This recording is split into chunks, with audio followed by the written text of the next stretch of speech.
करके इसका मौजूद है। बिस्मिल्लाहिर्रहमानिर्रहीम। आज जो हम ये प्रेस कॉन्फ्रेंस दे रहे हैं, इसका वाहिद मकसद ये है कि अभी कल ही का दिन है, यहाँ हमारा दुंदक से पार कानी खोड़ी में वहाँ पे मदरसा भी है, मस्जिद भी है और स्कूल भी चल रहा है। मंजर इस्लाम मदरसे का नाम है और वहाँ 2 मस्जिदें भी हैं और उसके साथ साथ वहाँ यासीन इंग्लिश स्कूल भी चल रहा है।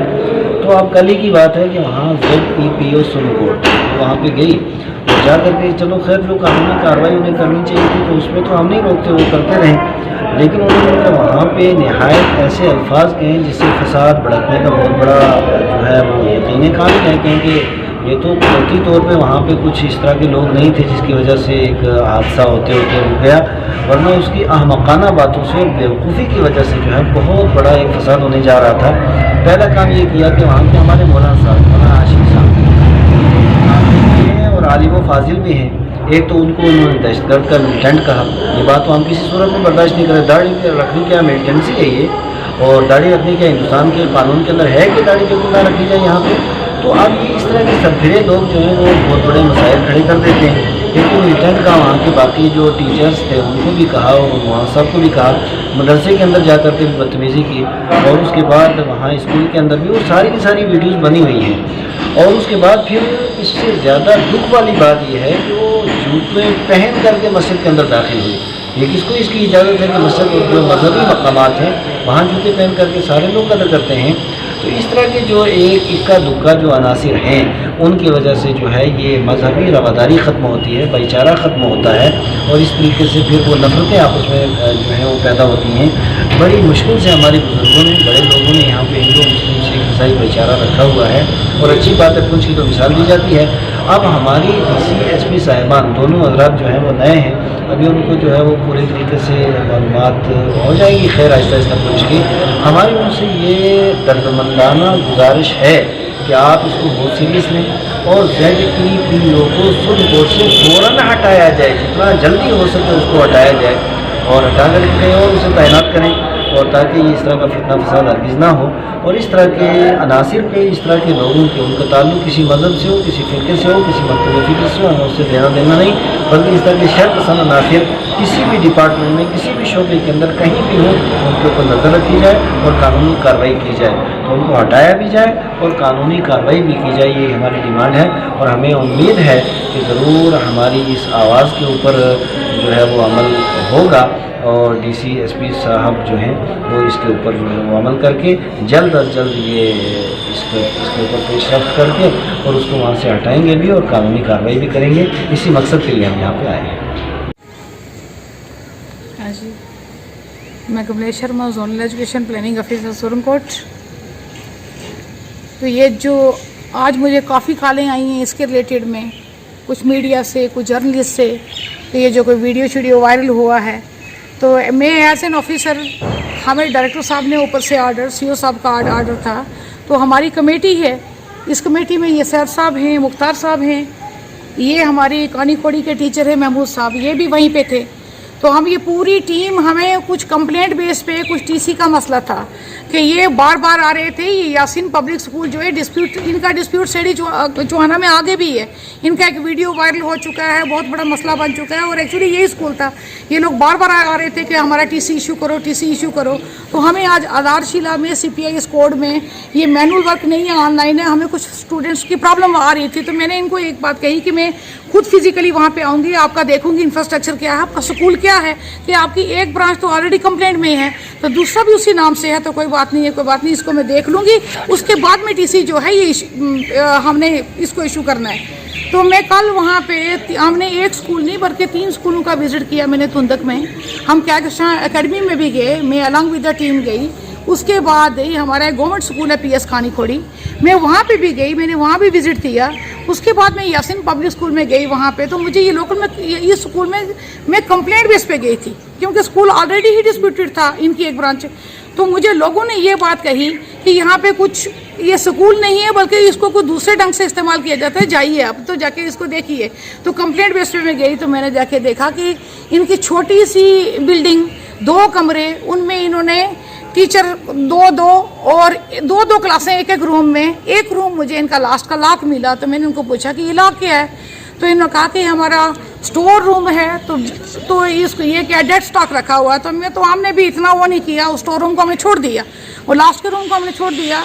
मैं होगा मे भी कोई और हो सकता है, कोई डेस्क हो, कोई कुछ हो, कोई ओल्ड बुक्स हो, कोई रिकॉर्ड हो। फिर उसके बाद जब हम ऑफिस में गए तो ऑफिस में जाके हमने देखा जाके ऑफिस के अंदर एक कैबिन, और कैबिन लॉक्ड। तो हमने इनको पूछा कि ये क्या है भाई, तो इन्होंने कहा कि जी ये हमारा डेड स्टॉक है। मैंने कहा वो भी स्टोर रूम, ऑफिस के अंदर तो कोई कैबिन ऑफिशियली होता ही नहीं है, और इतना बड़ा लॉक है इसके ऊपर से। तो उन्होंने स्टेटमेंट के ऊपर स्टेटमेंट चेंज की, जी हमारे पास चाबी नहीं है, हमारे डायरेक्टर साहब के पास चाबी है, हमारे प्रिंसिपल साहब के पास चाबी है, वो बंदा जम्मू है। तो एक एक स्टेटमेंट वो चेंज करते गए। हम 3.5 घंटे वहाँ पर बैठे। फिर मैंने उनको कहा कि भाई इसको खोलिए भाई। तो इस देखिए यहाँ पे ये एरिया जो है, यहाँ पे फीमेल टीचर्स भी लगा के रखी हुई हैं, साथ में फीमेल बच्चियाँ भी हैं। तो मुझे डाउट हुआ कि जैसे लोगों ने कहा कि ये स्कूल जो है ये अयाशी का अड्डा है, ये स्कूल नहीं है। तो इसमें यहाँ पे कुछ और भी कारोबार हैं, कुछ और भी मसले हैं। इस बिल्डिंग को रात को यहाँ पे अनयूज, इसको सेफ नहीं है बिल्डिंग, इसको मिसयूज किया जाता है ड्यूरिंग द नाइट। तो मुझे डाउट हुआ एज अ फीमेल ऑफिसर। तो मैंने इन लोगों को कहा कि खोलिए खोलिए। इन्होंने कहा नहीं जी स्टेटमेंट, तो ये लोग कांपना शुरू हो गए। तो इन लोगों की अजीबोगरीब हालात थी। तो इन्होंने लास्ट जब हमने कहा खोलते हो नहीं खोलते हो, मैंने एसडीएम साहब को भी फ़ोन किया, एक नंबर से, उनका एक नंबर पे इनकमिंग कॉल नहीं थी, दूसरे नंबर से किया। तो फिर उन्होंने क्या किया, दूसरे नंबर से भी उनका फ़ोन जाती रही बेल, फिर उसके बाद स्विच ऑफ उनका फ़ोन हो गया। मैंने उनको भी ट्राई करने की कोशिश की, वो यहाँ पहुँचे और इस रूम को हम खुलवाएं, इसके अंदर क्या है, क्योंकि मुझे ये डाउटफुल सिचुएशन लगी। तो बंदे को मैंने कहा खोलते नहीं खोलते, कहता है नहीं जी, वो काँप रहा था, नहीं जी आप ऑफिसर हो तो क्या हो, हमें गोली मार दो तो हम इसको नहीं खोलेंगे, गोली मार दो इसको आप, हम तो भी नहीं खोल सकते। तो मैंने उसको ये बात कही गुस्से में कि गोली मारना आपका काम होगा, तो मिलिटेंट जो है तो ये उनका काम है, तो गोली मारने की बात आप कहते हैं। मैं ऑफिसर हूँ, मेरे पास कौन सा वेपन है कि मैं गोली मारती हूँ किसी को। तो इस चीज़ को इन्होंने गलत तरीके से एक्सप्लॉइट करके कुछ और इसको सियासी रंग दे के, मजहबी रंग दे के, कोई इस्लाम को बीच में ला के, कोई मस्जिद का मसला बना के इन्होंने किया है। तो मैं एक ऑफिसर हूँ, मेरा काम सुकूनों में, मस्जिदों में नहीं है। तो इसको गलत एक्सप्लॉइट किया गया, ऐसा कुछ भी नहीं है मेरे साथ। ये मेरी पूरी टीम है, इनसे आप कवरेज करके इनकी भी रिकॉर्डिंग ले सकते हैं, इनसे भी पूछिए कि what was the actual factor there. ये जो बातें मैडम जी ने की हैं कल की विज़िट के बारे में, वो जो मैडम जी ने बोला वो तो उसमें कोई और बात जोड़ने की ज़रूरत नहीं है। आज जो हमने कुछ वीडियो क्लिप और कुछ बयान सुने हैं लोगों के कि मैडम जी ख़ासकर तौर पे कि मस्जिद में गए हैं और शूज़ लगा के मस्जिद में गए हैं। मैं उनके साथ मौजूद था, मेरा नाम मुख्तार हुसैन शाह है, मैं उनके साथ मौजूद था। हमारे साथ हेडमास्टर साहब सैयद मोहम्मद साहब मौजूद थे और वहाँ कानी खोड़ी के टीचर महमूद साहब मौजूद थे। उसके अलावा वहाँ के लोकल लोग भी मौजूद थे। ऐसी कोई बात अगर हमारे होते हुए हो जाती तो फिर तो हमें वहाँ पे रहने का फ़ायदा ही नहीं था, हम कहाँ होने देते। और मैडम जी भी ऐसी बात कभी नहीं करते। ये तो सिर्फ जो उनके रिकॉर्ड में इरेगुलरिटीज़ मिली हैं उनको छुपाने के लिए ये सारा उन्होंने एक सिचुएशन क्रिएट किया है ताकि प्रेशराइज किया जाए। तो जो रिकॉर्ड हमारे पास मौजूद है इसमें जो कमियां वो हम अपने हायर अथॉरिटीज़ को हम लिख चुके हैं, वो आर्डर हम उनको पहुंचा देंगे। इसकी इंक्वायरी होगी। मौलाना हज़रात से हमारी गुजारिश ये है कि वो पहले तहकीकात करें, वहाँ के लोकल लोगों से पूछें, हमसे पूछें और जो लोग वहाँ पर मौजूद थे उनसे पूछें। अगर कुछ ऐसा हुआ है तब आगे बात की जाए। जैसा कि जिस तनाज़र में ये सारी बातें हुई हैं, मैम जी ने भी बात की, हेडमास्टर सैयद साहब ने भी की और मुख्तार साहब ने भी की। एक्चुअल में बात मजहबी नहीं है, इसको मजहबी रंग दिया जा रहा है। ऐसी कोई वहाँ बात नहीं है। हम बाहैसियत मुसलमान इनके साथ वहाँ थे। अगर कोई ऐसी बात हुई, ये तो कोई ज़ई शोर आदमी सोच ही नहीं सकता कि ऐसी बात कोई मस्जिद में जूते पहन के क्यों जाएगा।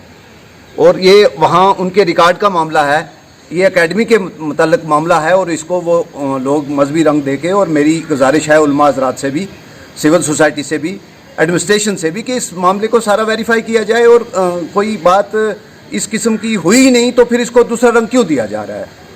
बस मैं आपसे इतना कहूँगा। विज़िट के बारे में हम बैठे हुए हैं, इधर तो बातें जो हुई है, मुझे आप स्कूल से बुलाया गया, मैं आज पहुँचकर इधर लेट पहुँचा हूँ। तो मीडिया पर जो बातें हुई हैं, हम विज़िट पे गए थे, हमने रिकॉर्ड देखा है। ये डायरेक्टर साहब ने ऑर्डर किया हुआ है हमारा विज़िट के लिए अपने जोन में। इस सिलसिले में ये जो मामलात बढ़ाए गए हैं तो ऐसा इतना नहीं हुआ है। जो स्टेटमेंट आप दे चुके हैं, मुख्तार जी भी, मैडम जी की भी स्टेटमेंट आ गई है।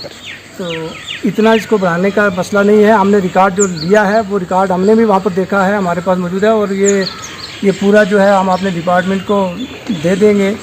तो ये इसको दूसरे रंग से पेश करने से मेरी गुजारिश है सबसे कि ये ना ऐसा किया जाए, क्योंकि हमारा इस तरह यहाँ का माशरा नहीं है कि हम आपस में पहले ही यहाँ पर तबाही हो चुकी है लोगों की कोविड की वजह से भी, और दूसरे वजूहात भी हैं, मुश्किलात हैं। तो ये हमारा मसला जो सिर्फ स्कूल के ताल्लुक से था, और किसी कोई मजहबी ऐसी बात बढ़ाने से ये मसला बढ़ाकर ज़्यादा उस परेशानी बनाने की ज़रूरत नहीं है। तो ना स्कूल का मसला जो है, रिकॉर्ड का मसला है, वो सामने सबके होगा। हम लोग भी बैठे हुए थे। सबसे बड़ी बात जिस पर इतना लंबा चौड़ा मामला हुआ है, 3.5 घंटे में जी हम बैठे रहे, वो एक रूम का मामला, वो भी ऑफिस के अंदर जो कैबिन था उसी पर बात हुई। लॉक है, man is on the way, रास्ते से आ रहा है, चाबी उसके पास है, खोल देंगे। बाद में यहाँ तक बात पहुँची कि हम नहीं खोलेंगे चाहे हमें गोली मार दी जाए। हम उसका कमरा कैसे खोल सकते हैं, वो हमारे डायरेक्टर हैं। तो ये बातें जो हैं, इनको अगर कोई मजबूरी रंग दिया जाए तो ये अच्छी बात है।